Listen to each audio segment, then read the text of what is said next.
Hello students, आज अपन एक new chapter start करते हैं और वो है वन डायमेंशनल मोशन। बच्चों, सबसे पहले अपन थोड़ा सा एक इंट्रोडक्शन देखें कि मैकेनिक्स क्या होती है। देखो बच्चों, अपन जो मैकेनिक्स पढ़ेंगे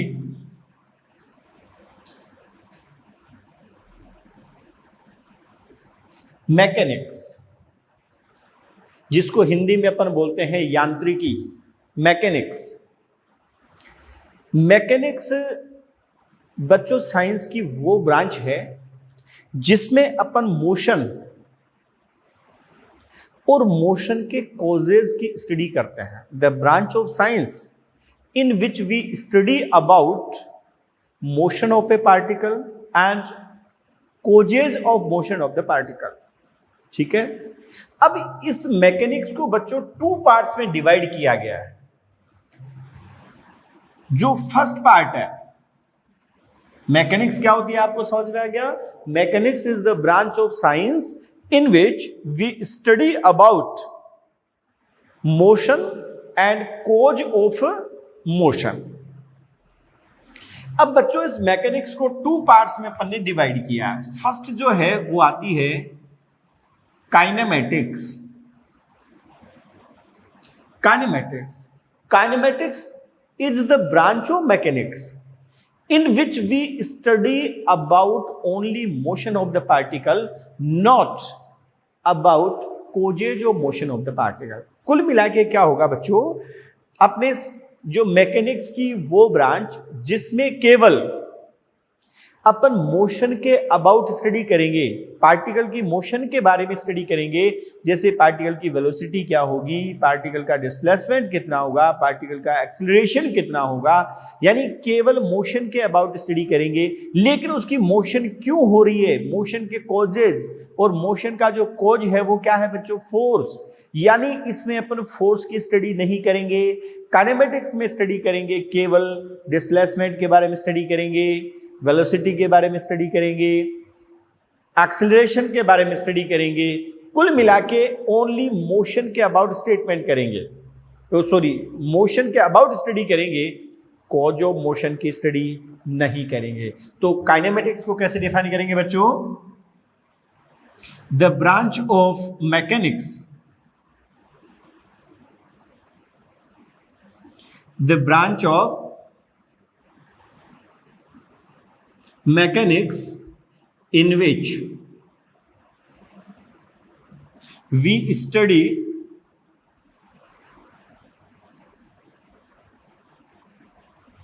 about only motion, not causes of motion.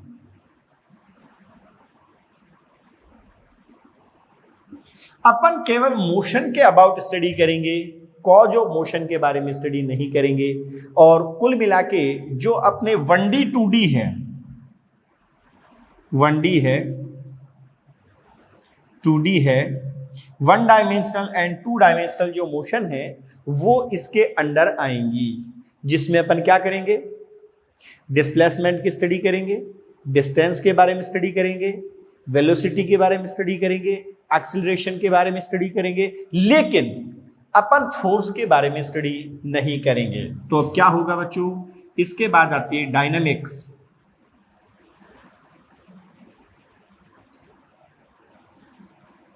The branch of science और द ब्रांच ऑफ मैकेनिक्स ही कह दो।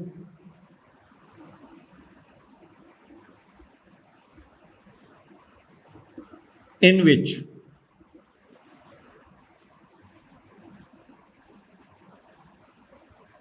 the branch of science mechanics in which we study about causes of motion,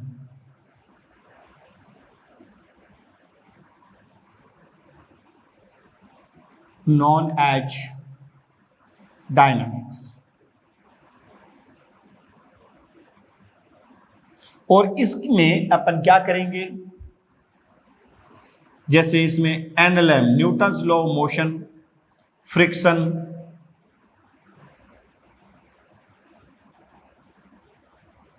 etcetera की अपन स्टडी करेंगे। ठीक है, तो बच्चों मैकेनिक्स को अपन ने 2 पार्ट्स में डिवाइड किया। तो जो पहला अपना चैप्टर है वो काइनेमेटिक्स है, और इसमें आपके बुक के अकॉर्डिंग देखा जाए तो इस काइनेमेटिक्स में अपन 2 चैप्टर्स की स्टडी करेंगे, 1 dimensional motion and 2 dimensional motion. ये आपके 2 चैप्टर्स हैं। 2 डायमेंशनल मोशन में इंक्लूड होगा projectile motion and circular motion. ठीक है, और इसके बाद जो नेक्स्ट चैप्टर आएगा अपने, वो आएगा Newton's law of motion and friction. इसकी अपन स्टडी डायनेमिक्स के अंडर करेंगे, क्योंकि डायनेमिक्स मैकेनिक्स की वो ब्रांच है जिसमें अपन cause of motion means forces के बारे में स्टडी करेंगे, फोर्सेज के अबाउट स्टडी करेंगे। ठीक है बच्चों, तो मैकेनिक्स क्या है और काइनेमेटिक्स एंड डायनेमिक्स क्या है, ये आपको पता चल जाना चाहिए। अब बच्चों अपन देखते हैं सबसे पहले कि मोशन क्या होती है। अब अपन स्टडी करेंगे मोशन।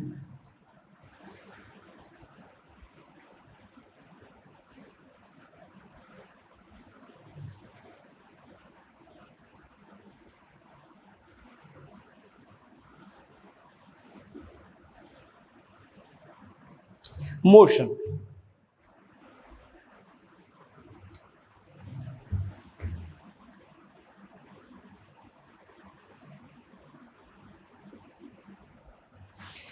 यदि किसी पार्टिकल की पोजीशन में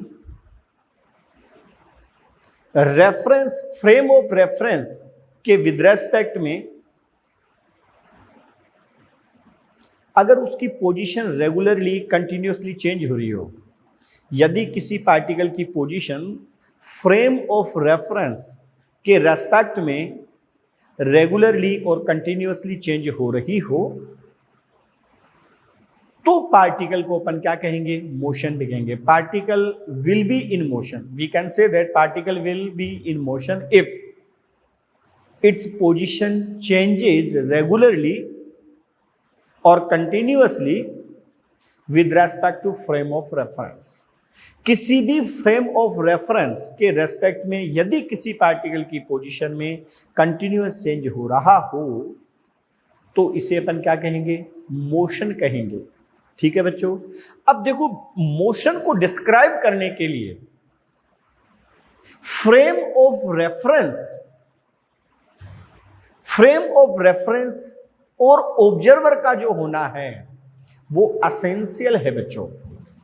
आपको पता है अलग अलग फ्रेम ऑफ रेफरेंस के अबाउट एक पार्टिकल जो हो सकता है और एक जो मैन हो सकता है वो रेस्ट पोजीशन में भी हो सकता है और मोशन में भी हो सकता है।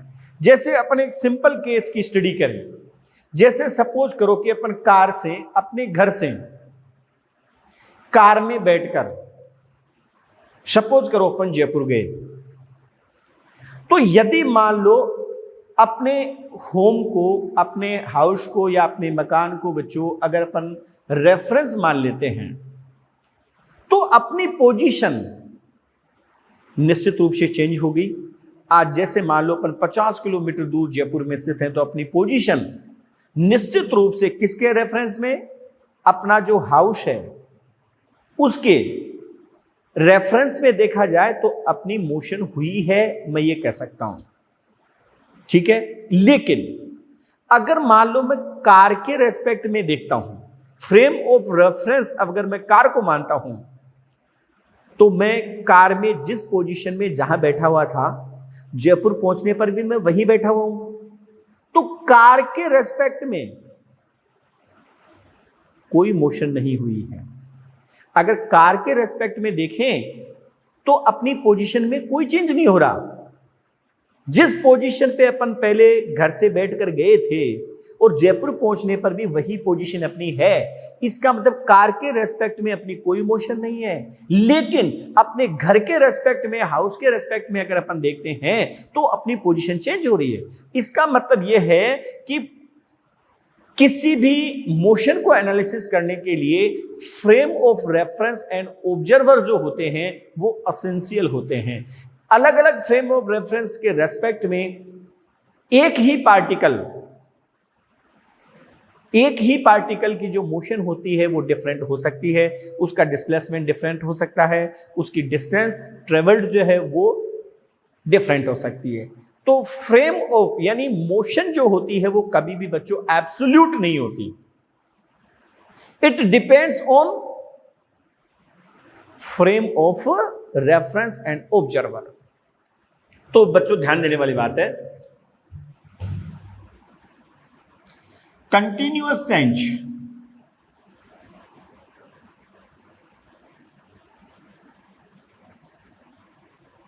in position of a particle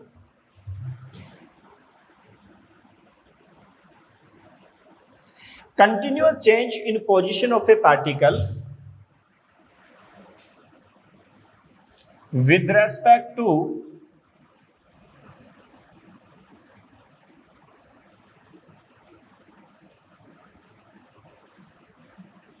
frame of reference known as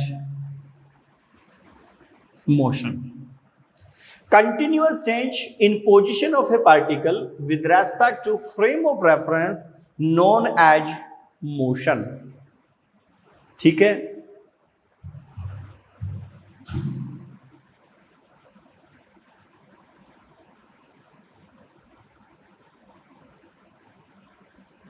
for analysis of motion, frame of reference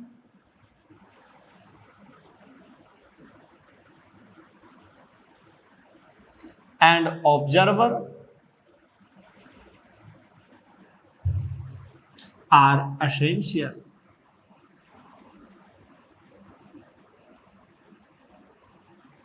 For analysis of motion, frame of reference and observer are essential. पर मैंने आपको बताया अलग अलग फ्रेम ऑफ रेफरेंस के about एक ही particle की motion different हो सकती है। For different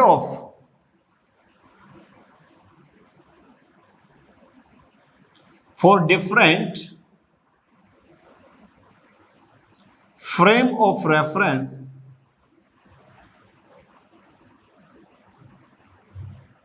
of reference motion of a particle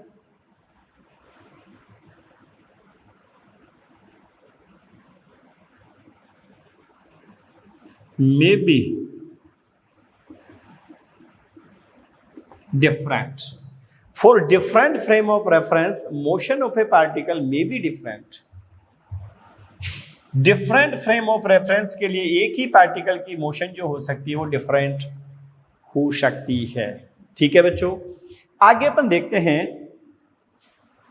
कि डिस्प्लेसमेंट एंड डिस्टेंस क्या होती है।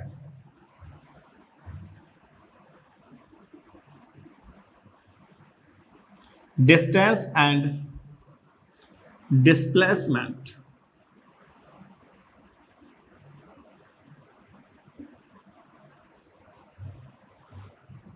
डिस्टेंस क्या होती है बच्चों, ध्यान देना, the actual length of the path traced by the particle. Suppose करो कि एक पार्टिकल ए से बी तक मूव करता है वाया सी, ये एसीबी इसका पाथ है। The actual length of path traced by the particle known as distance travelled by the particle. ठीक है, और एक टर्म आता है बच्चों displacement. Displacement is the minimum distance between final and initial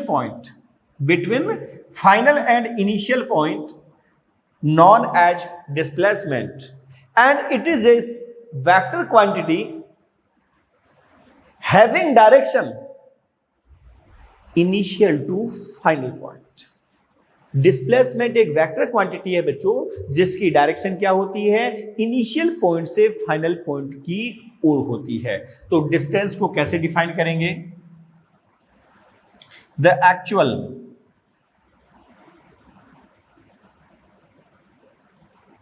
the actual length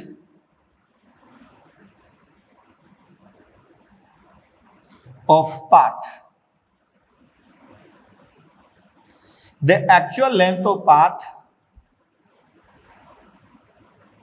traced by particle. The actual length of path traced by particle is known as distance. It is a scalar quantity.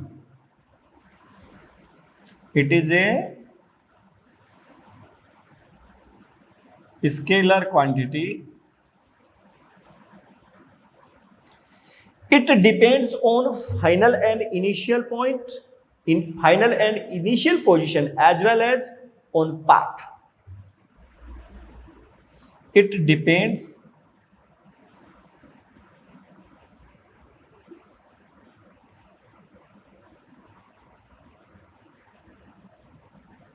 on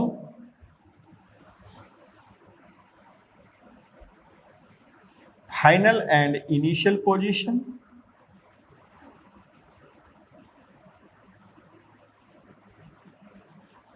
as well as path. It depends on final and initial position as well as path. ये initial और final position पे तो depend करती है, इसके साथ साथ में किस पे डिपेंड करती है, पाथ पर भी डिपेंड करती है। इस डायग्राम में अगर मैं देखता हूं बच्चों, तो जो डिस्टेंस होगी, distance equal to length of path ACB. ACB path की जो लेंथ होगी उसके इक्वल क्या होगी बच्चों, डिस्टेंस होगी। इसके बाद अपन लेते हैं डिस्प्लेसमेंट क्या होगा।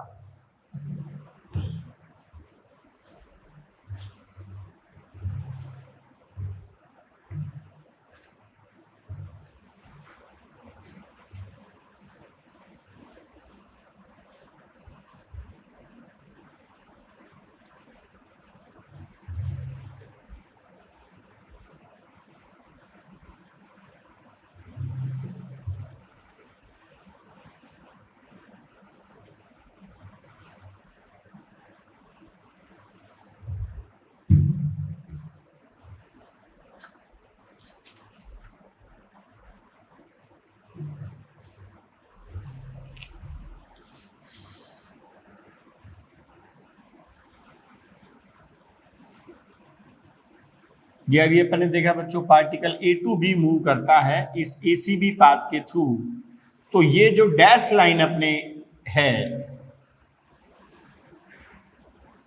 वो इसके डिस्प्लेसमेंट को रिप्रेजेंट करेगी।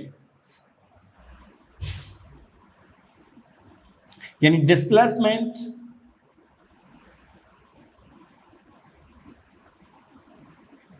Is the minimum distance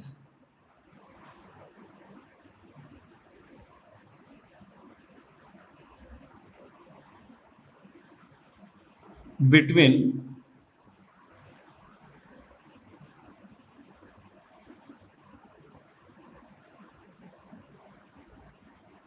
final and initial point.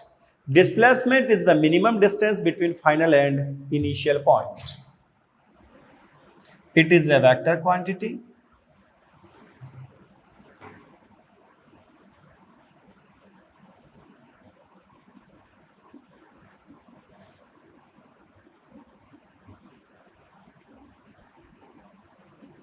Having direction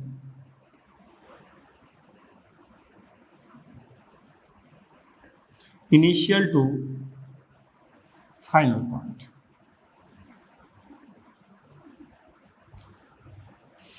It is a vector quantity having direction initial to final point.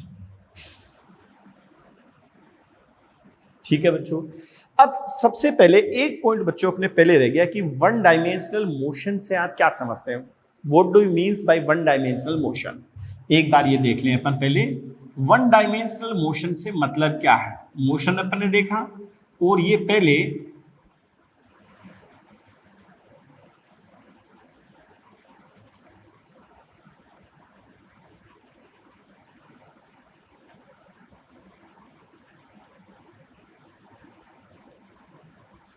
One dimensional motion से मतलब क्या है, मीनिंग क्या है इसका, ये देखो, if only one coordinate changes during the motion of the particle then motion is known as one dimensional motion.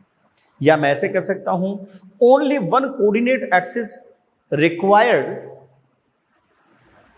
For the analysis of motion of the particle known as one dimensional motion. ठीक है, तो अपन क्या कहेंगे बच्चों, if only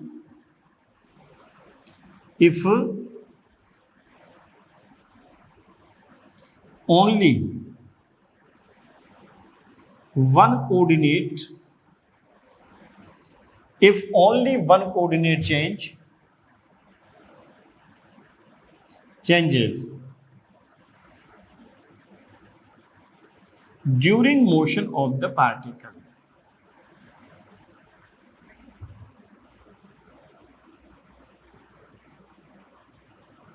known as one dimensional motion. ठीक है बच्चों, यदि पार्टिकल की मोशन के ड्यूरिंग उसके केवल एक कोऑर्डिनेट में चेंज हो, चाहे उसका एक्स कोऑर्डिनेट वेरी करे, चाहे वाई कोऑर्डिनेट वेरी करे, और चाहे जेड कोऑर्डिनेट वेरी करे, एक्स वाई जेड में से कोई सा एक कोऑर्डिनेट अगर वेरी करे तो उसे अपन कहेंगे वन डायमेंशनल मोशन। तो उसे क्या कहेंगे बच्चों, अपन वन डायमेंशनल मोशन कहेंगे। If only one coordinate changes during motion of the particle known as one dimensional motion. Example देखो, motion of a particle along a straight line is always one dimensional motion. Motion of a particle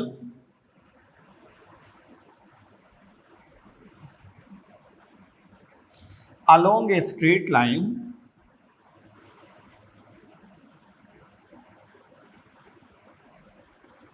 is always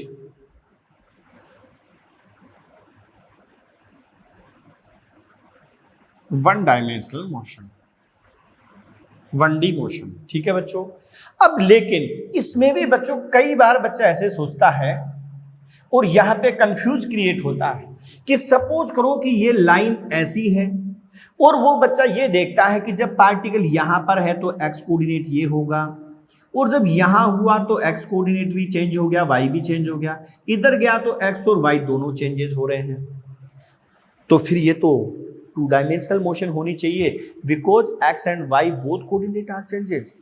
लेकिन बच्चों ध्यान देना, ये जो अपने coordinate axis हैं, it is the orientation of three perpendicular axes. ठीक है, it is the arrangement of three perpendicular axes and we can orient these axis keeping perpendicular in any position. इसको अब में होता क्या है कि जब पार्टिकल जिस स्ट्रेट लाइन के अलोंग मूव कर रहा है उस स्ट्रेट लाइन को ही एक कोऑर्डिनेट एक्सिस अज्यूम कर लिया जाता है। जिस भी एक्सिस के अलोंग पार्टिकल मूव करेगा उस एक्सिस को ही क्या अज्यूम कर लिया जाता है, एक कोऑर्डिनेट एक्सिस अज्यूम कर लिया जाता है। और जब ये इसको मैंने कोऑर्डिनेट एक्सिस, सपोज करो मैंने एक्स एक्सिस अज्यूम कर लिया तो इसके केवल एक्स कोऑर्डिनेट में ही चेंज होगा, वाई एक्सिस मैंने अज्यूम किया तो केवल वाई कोऑर्डिनेट में चेंज होगा। अब समझ में आ गया होगा। तो बच्चों ध्यान दें, motion of a particle along a straight line always will be one dimensional motion. Second example, motion of ant on a wire।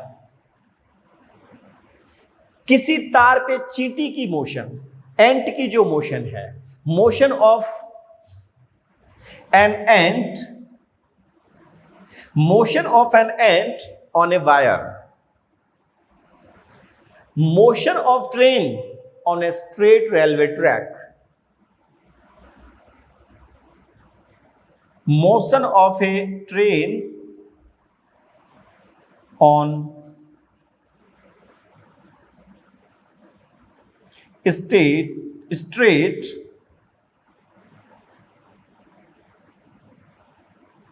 railway track. Motion of a train on straight railway track.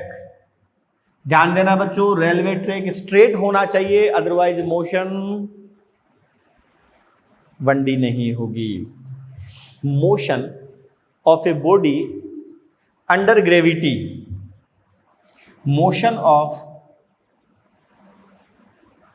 Of a body under gravity in free space.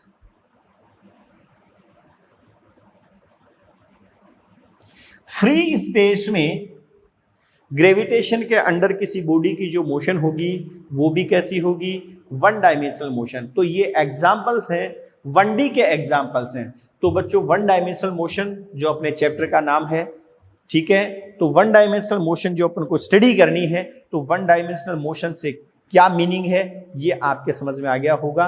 If only one coordinate changes during the motion of the particle, किसी particle की motion के during में अगर केवल एक ही coordinate change हो रहा हो तो उसे वन डायमेंशनल मोशन कहते हैं. और वन डायमेंशनल मोशन का जो एग्जांपल है बच्चों वो है motion of a particle along a straight line. Second, motion of an ant on a wire, motion of a train on straight railway track, और motion of a body under gravity in free space. ये one dimensional motion के क्या है, example है. अब बच्चों अपन ये देखते हैं displacement of a particle in the form of position vector.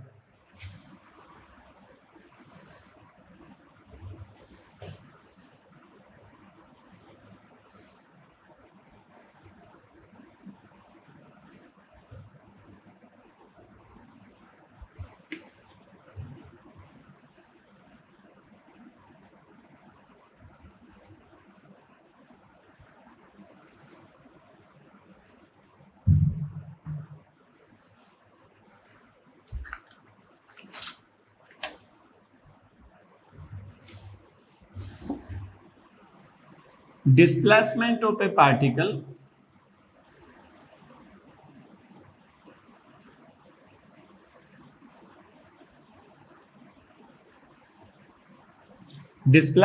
a particle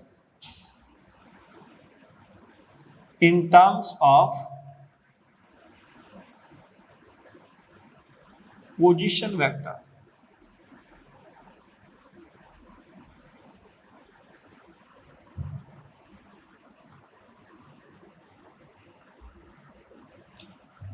displacement of a particle in terms of position vector. Suppose करो, ध्यान दो बच्चों एक बार, ये अपने पास कोऑर्डिनेट एक्सिस है, ये एक्स एक्सिस है और ये वाई एक्सिस है, ठीक है. एक पार्टिकल जो है वो इनिशियली ए पॉइंट पे लाई कर रहा है, ठीक है, जिसके coordinates x1, y1 and z1 हैं, और इस पॉइंट का जो पोजीशन वेक्टर है वो RA वेक्टर है. आपको पता है बच्चों पोजीशन वेक्टर कुछ भी नहीं है, किसी पॉइंट को ओरिजिन से ज्वाइन करने वाली लाइन पोजीशन वेक्टर को रिप्रेजेंट करती है, जिसकी direction origin to the given point होती है, ओरिजिन से उस पॉइंट की ओर होती है. क्लियर है. अब ध्यान दें बच्चों, सपोज करो ये फाइनल पॉइंट मेरे पास B है, जिसके coordinates x2, y2 and z2 हैं, और इसका जो पोजीशन वेक्टर है वो बच्चों RB है. ध्यान दें, और ये जो पार्टिकल है वो A to B मूव करता है, तो बच्चों ये इसका डिस्प्लेसमेंट को मैं डेल्टा R वेक्टर से रिप्रेजेंट कर रहा हूं. और मैंने आपको बताया था कि द मिनिमम डिस्टेंस और straight distance, the minimum distance between initial and final point is known as displacement having direction initial to final point, having direction initial to final point. इसका मतलब डेल्टा R जो है delta r vector जो है वो इसका displacement है जिसकी डायरेक्शन ए टू बी होगी। क्लियर है बच्चों? क्या अपन को गिवन है, ध्यान देना। अपने पास सपोज करो कि एक पार्टिकल है जो इनिशियली ए पॉइंट पे लाई कर रहा है, जिसके कोऑर्डिनेट्स x1 y1 z1 है और उसका पोजीशन वेक्टर क्या है बच्चों? अपने पास आर ए वेक्टर है और ये ए से बी की ओर ए टू बी मूव करता है, तो बी फाइनल पॉइंट है जिसके coordinates x2 y2 and z2 हैं और इसका जो पोजीशन वेक्टर है वो आर बी वेक्टर इसका पोजीशन वेक्टर है and delta r vector is the displacement vector. अब बच्चों क्या कहेंगे? फ्रॉम ट्राइंगल लो,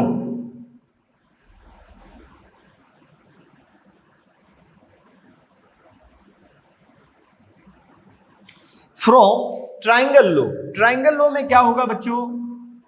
ये होगा r a vector plus delta r vector equal to r b vector. R a vector plus delta r vector equal to r b vector.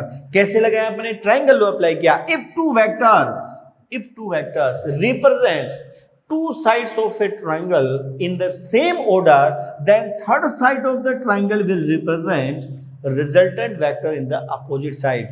So देखो बच्चों, are a vector इस order में है, फिर delta r vector और ये जो are b vector है वो रिवर्स ऑर्डर में रिजल्टेंट को रिप्रेजेंट करेगा और delta r vector equal to बनेगा r b vector minus r a vector. So displacement of the particle will be difference of position vector of final point and initial point. Position vector of final point and position vector of initial point. Hence, displacement of the particle, displacement of the particle will be equal to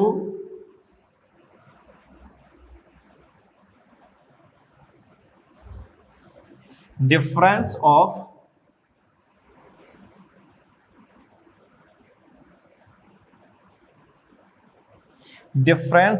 position vector of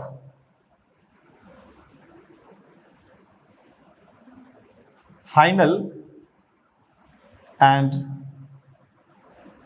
initial points having direction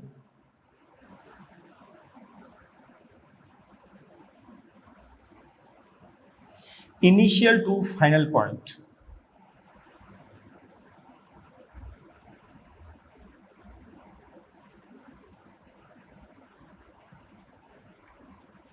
Hence, displacement of the particle will be equal to difference of position vector of final and initial points having direction initial to final point, जिसकी डायरेक्शन किधर होगी? Initial से final point की ओर होगी।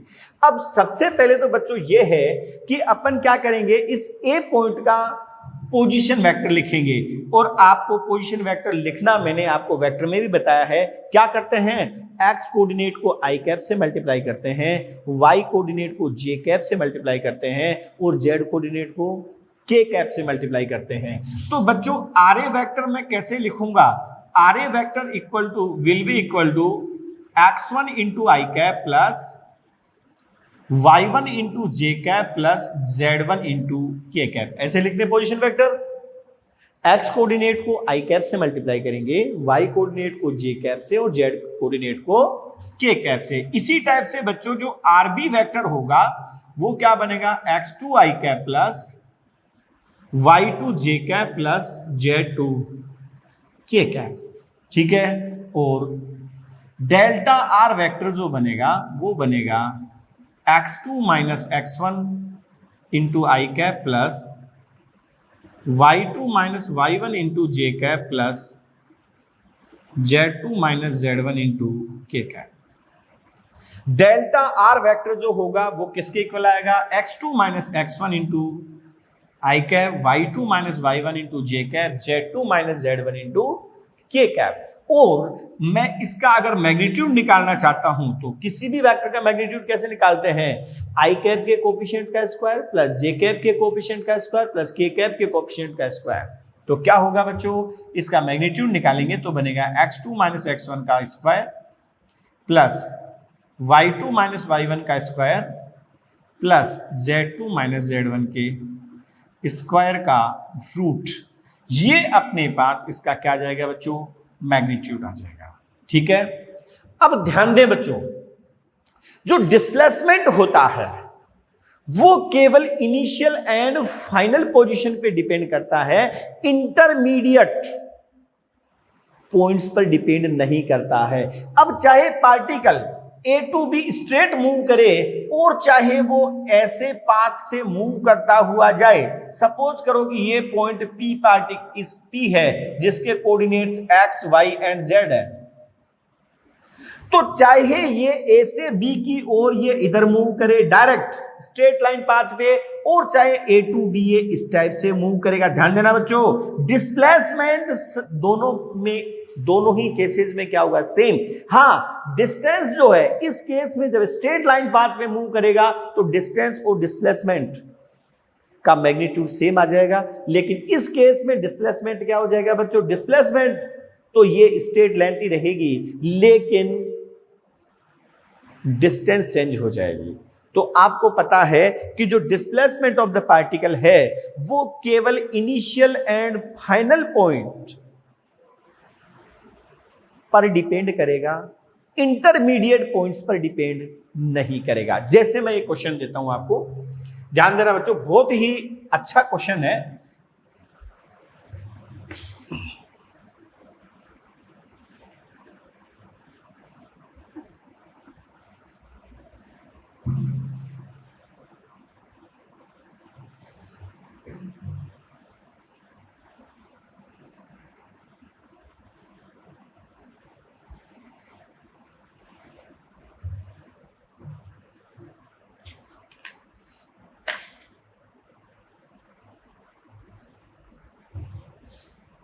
ध्यान देना बच्चों, question, A particle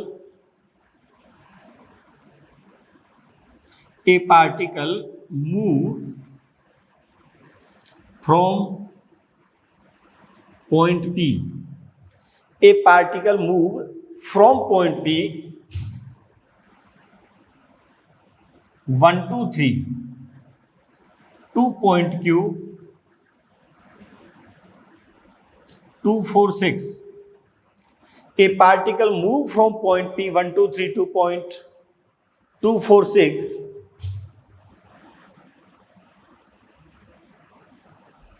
through point R to -5 and 3.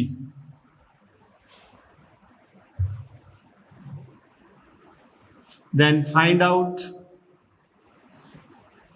magnitude of displacement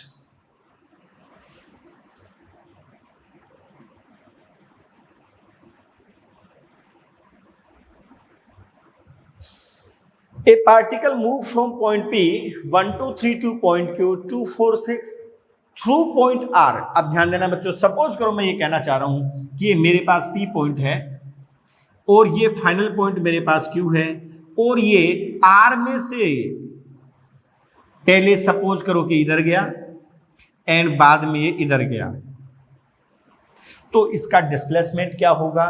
तो बच्चों ध्यान देना, डिस्प्लेसमेंट निकालते समय अपन को केवल P और Q पॉइंट के पोजीशन वेक्टर्स का डिफरेंस लेना है, यानी डिस्प्लेसमेंट जो डिपेंड करेगा,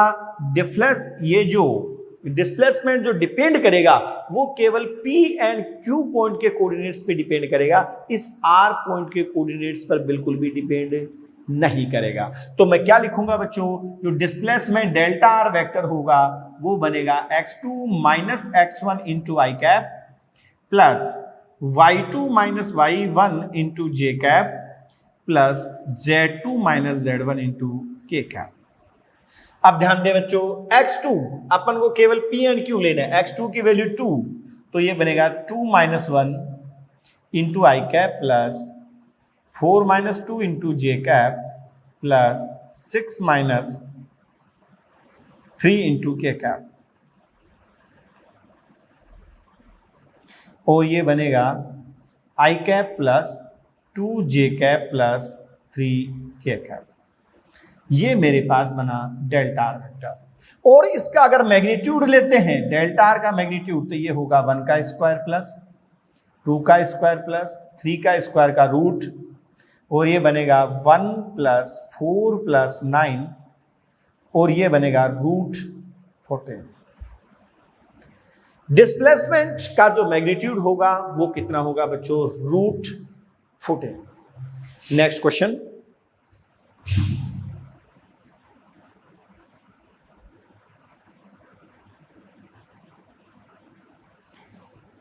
बच्चों एक पार्टिकल जो है वो एक सर्कुलर पाथ पर ए टू बी मूव करता है, ए टू बी मूव कर रहा है, ठीक है, और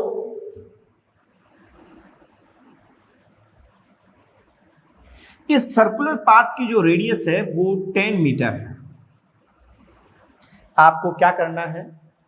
इसके डिस्प्लेसमेंट वेक्टर की इक्वेशन फाइंड आउट करनी है। Find out equation of displacement vector. आपको पता है कि ये जो डिस्प्लेसमेंट वेक्टर है वो a b vector is the displacement vector, ठीक है। अब ध्यान दें, ये भी आपको पता होना चाहिए बच्चों,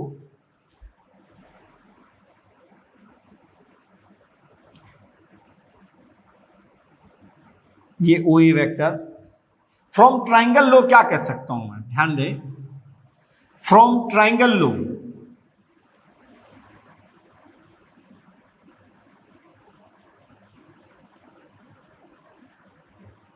क्या कहूंगा मैं? O a vector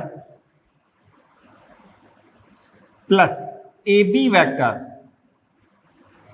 equal to o b vector. ये आएगा नहीं आएगा?